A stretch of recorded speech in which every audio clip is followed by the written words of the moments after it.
Good morning, guys. Wow, I got crazy Morning. hair again. Come in, Hayley. Good morning, guys. How we doing? It's Neil and Hayley from Parallel Coaching. Good morning. This is not bed hair, by the way. This is hat hair. I've just come back from my morning walk. So, very quickly, who else has a morning routine? Every morning I get up, make a drink, hot drink, check my emails just to make sure everything's looking good in the world of parallel coaching, and it kind of settles my mind. And then I get dressed, go straight out with a cup of coffee and do about 2.5 mile walk along the estuary here. So I'm just going to move the camera down a bit. I walk along the estuary for maybe about 40-45 minutes. Usually wearing a funky hat. A funky hat, so maybe I'll wear this one. There we go. Gets rid of my hat hair. That's what I'm wearing, guys. So give me some hearts for the hat. When I get back, I just carry on with that morning routine. It settles my head, starts me living in that frantic world and thinking of all the possibilities of what today's going to bring, or the barriers, or the problems, or roadblocks, and I just get shit done and get on with my day. So there we go. So today's scope is all about, what are we talking about today again? I forget every day. These are the main problems that PTs in training and PTs that are new to the industry face. So we've got a good rundown of... Are you mocking my height? I am a little bit. Yeah, we've got a rundown of the big key problems that people face when they are training to be a PT and when they are brand new to the industry. So let's kickstart with training. I've got a little list just in front of me here that we've made. We've taken note of past learners that we've obviously discussed with heavily at kind of point of sale during their indoctrination into parallel, early stages of their learning, and on course. So first of all, people find reading tough. Very simple. They don't read enough. I think that's the answer. We don't read enough. Day in, day out. On my desk, just literally in front of me here, I've got 1, 2, 3, 4, 5, 6, 7 books on the go. I'm constantly reading. I'm constantly reading online, and I still find reading tough. Practice makes perfect. I'd also say that comes down to a bit of a mindset thing. If you've ever been at the point at school or whatever where you had to learn from reading a book and you maybe didn't get on with it, or you found it tough and you gave up after that first point, it stays in your head as like this tough thing, and then whilst it's categorised as that, when you try and translate that into PT, it doesn't become a way of learning for you, and it becomes quite tough. Yeah, and I think, the things that we're reading when we're becoming a PT, it's all about training systems, practical, nutrition. It's everything to do with the human body, anatomy, physiology, and the gym. And ultimately, we want to be in the gym, learning whilst doing, experiential learning. So it seems kind of odd to sit in front of a manual at your kitchen table with a cup of coffee, trying to think about muscles, where I'd rather you'd rather be in the gym working those muscles and learning at the same time. Yeah. So reading can be tough. So the next point coming down is scheduling time. A lot of learners find that scheduling time, they leave their coursework to the last minute, they leave their studies to the last minute. Maybe you're leaving your reading to the last minute. So schedule time and block time. I was actually talking to a learner yesterday about scheduling time, and we were saying that quite often it's the older learners or those that are doing a career change that want to start their studies sooner and be prepared for it, because they've had that life experience of not leaving it to the last minute. Completely. So they already know that it's probably best they actually schedule in and give a little bit of time. So, one thing I do, nice idea. little tip here, my coach, or my Tony Robbins coach, taught me something called block time. So basically every day I have specific slots in my diary, nothing can get interrupted. So if I put reading or meditation or Facebook updates or my accounts or whatever it might be, write a blog, it's blocked out, and that's time donated specifically towards that task. And I block out all of the noise coming in from other channels and just crack on and get shit done. So schedule block time. And I like about those blocks is that that's about the objective of that block, Yeah. rather than the how of how you've achieved it. So you go, well, as long as I achieve X in that time, I'm happy. The hows can change. So it doesn't matter if you're using it via a book or via videos for your learning, as long as you achieve your objective in that time. Completely. Nice. I think, go back to reading and scheduling time. I think we set unrealistic expectations of ourselves. When I first started reading a lot, I'd sit down overnight and go, I'm going to read 50 pages. And I'd get to 30 and kind of like my eyes would be dropping. I'd get a bit annoyed with myself and frustrated, but I still had 20 pages left to go. I still had 60% left, 40% left. Sod the maths. I don't do maths. But my point is I set an unrealistic expectation of myself of how many pages I'm going to read, whereas now I just read. And, I read, I think, 2 pages yesterday, but it allowed me to think and consolidate what I've learned in those 2 pages. So schedule block time for your reading, but don't set a specific must get through my whole chapter, or I must read the whole of my heart and lungs chapter, or I must understand origins and insertions. You're just going to read. Practice makes perfect. Next one. Next one for P. This is a both one, to be honest. But for PTs in training in particular, listening to other people's noise, listening to other people and their opinions, which can be really noisy. Which also that noise sometimes just takes you well off track, or makes you feel like you're building in self-doubt. So that other people's noise. Yeah, and I think the other thing there was. When you're training to become a PT, when you're on a gym course or a CPD course, friends, family, loved ones, people you don't really know, acquaintances, they ask you these really, really stupid, dumbass questions. Why are you doing that? Are you sure that's a good move? Does anybody ever make money from this? Does anybody make money from this? Yeah. Are you actually going to make a go of this? Real kind of dumb questions, to be honest, that really just create a really noisy environment. And it's not to say you don't listen to your friends, family or loved ones. That's not what I'm saying. What I'm saying is just be careful of the words, the tone of voice and the things that are coming into your brain that could take you off path, because you've clearly made a very clear decision. I talk a lot about decide, commit and execute.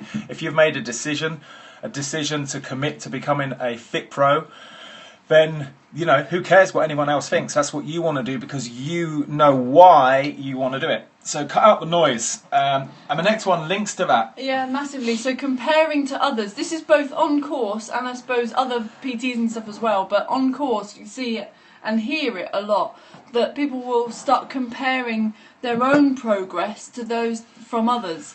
But like we pointed out with the last course, even though you've had the same question, doesn't mean that both people get the same answer, because there are right answers to different situations. Yeah. So it's not a simple linear comparing. No, and what are you comparing yourself to? It kind of builds on what Haley just said. You can't compare yourself to others because they come to the game, they come to the course, or they come to the fitness industry with a whole different set of variables. Maybe let's think about learning. I can't compare my learning to somebody else's learning because they have kids. I don't have kids. So they've immediately got a different barrier, they've got a different roadblock. Don't compare yourself to others. It really, really does create a lot of noise in your head, and it just stops you from taking action in the moment. Absolutely. So right, let's go on to the next one because this links massively. Which is what we're just doing, overcomplicating this shit. Don't overcomplicate anything, guys. Keep things simple and stupid. Kiss. Keep things simple and structured. Come into a shot. No one can see you, man. Look at this. You got your big arms in the way. And my big beard and crazy on my dodgy hair. Don't overcomplicate it, guys. Take imperfect action. Taking action is better than taking no action at all. Just be clear on where you want to go, why you want to get there, the destination. Don't overcomplicate your learning. Nice. Just read, do the work. Don't overcomplicate the question. Next. Not asking for help. I struggle to read your writing then. Pick me. That's me putting my hand up. Not asking for help. I love it. The last course, they just, my Facebook Messenger was going ping, ping, ping, because they were going, Neil, can you help me? Neil, can you help me? In fact, on screen behind you right now, one of the learners has gone, Neil, can you help me? Fantastic. Let me just see what... Yeah, cool, man. So, ask for help. Don't be afraid to put your hand up. Reach out. Go to our website, parallelcoaching.co.uk. That's our website, isn't it? It is. It is. And go to the contact form and just reach out to us. Let us know if you need help, guidance. We're here to help you. It doesn't matter what training provider you're with. Doesn't matter what course you want. We've got our student zone as well, not just for our learners too, but Yeah, anyone completely. can ask questions. Anyone can ask questions. That's the environment it is. So you can jump inside our student zone. Just go to our Facebook page, send us a message and say, can I jump inside the student zone? And you're in. Simple as that. Ask for help. New to the fitness industry, we're halfway through the list and we've got momentum. First big problem that PTs face when starting out, what is it? It's their belief that either that they can take money and that they can do it. Believe so just big that they word, can take money. Belief. Believe that you can make money. Believe that you can take money. Believe in yourself. Believe that you are worthy of delivering an awesome product or service. Comes down to belief. That you can make it work. Yeah, completely. We got again. This I think links to other people and other people that you've come across, maybe in the industry, maybe not in the industry. They like to kind of say things like, "Oh, it won't work," or "It's tough at the beginning," or all of this That's total BS. And that might be their story. If I go back, it doesn't have to be yours. Yeah, if I go back to when I was a brand new PT 10 years ago, I would have said it was tough. I'd have said it would have been slow. I'd have said the money's not very good. But that was just a story in my head, because it really wasn't the case. I just wasn't allowing myself to see all the opportunities around me. Simple as that. Take the latest group that have just graduated. They are, I'm just looking at the calendar, 10 days ago, a week ago Sunday they graduated. One lady she's got an 8-week course for female clients for 8 ladies, and she's sold 7 places already. For 8-week packages.